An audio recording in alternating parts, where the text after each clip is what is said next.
Step number 2, now that you know how to make a Google Doc, we are going to talk about your To Kill a Mockingbird essay.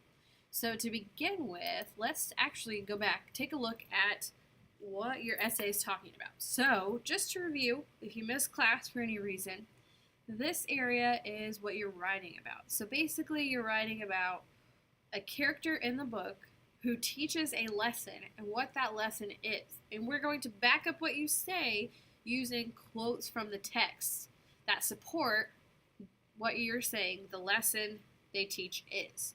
So you should have a copy of this paper all filled in. I'm just going to scroll through it. We should have already gone through this. You've taken your essay notes. I'm actually going to go all the way down. We know lots of notes that you got to take to your outline. So you see in our outline we talked about the triangle of your introduction, your hook, lead-in, and thesis, what your body paragraph is going to look like. And remember, for this paper, your body paragraph, you only need one.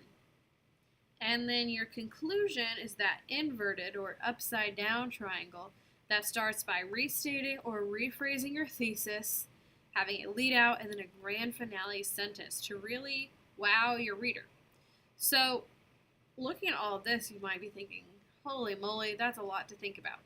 So on the right side, you want to kind of give an example of what you want to write in your paper.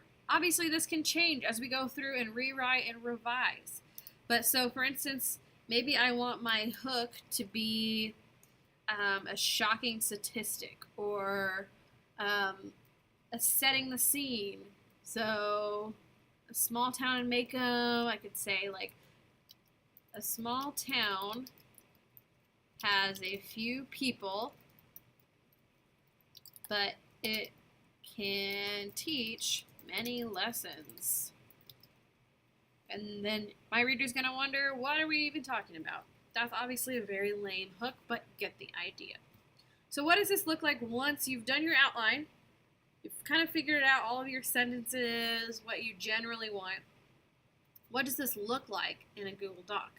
So I made this color-coded essay, which is, you guessed it, about Beyonce. So as we're looking, here's my email. You see we have done the your name, my name, class, and date header. Our title that's super original. My paper is about Beyonce's latest album. So this file is available on Canvas, but I wanted to kind of walk you through it to help make sense of it. So I've color-coded what each sentence should be. So we've got the hook, the lead-in.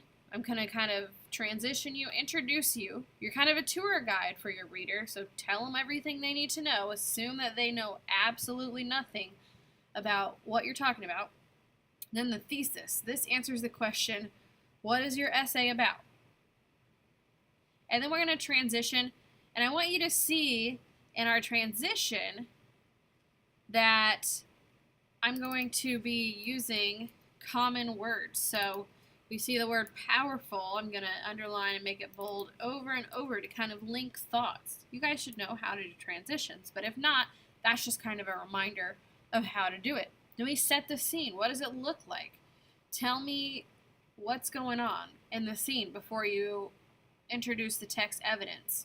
So if you're talking about when Atticus is in a courtroom in his closing argument, and you want to quote the closing argument, you need to set the scene for your reader. Tell them what's going on, who's talking, where we're at in the novel, all of that good stuff. Then we cite text evidence. We got to introduce our text evidence in the purple. So we say, for example, the text states, according to the text, Atticus said, the author wrote, all that good stuff. And oops, I made a mistake. Good thing I went back to edit and revise. You're going to be typing the author's name, page number, inside parentheses, and then put the period on the outside. So just follow my example. And then I can't just leave my text evidence hanging. I've got to explain it. What does this quote mean? Why is it important? What does this have to do with what you're saying about your paper? And again, you have this file on Canvas that you can download and look at on your own. And then you'll see, let me show you the end. So we go yellow, orange, red for our conclusion. Look back up at the top.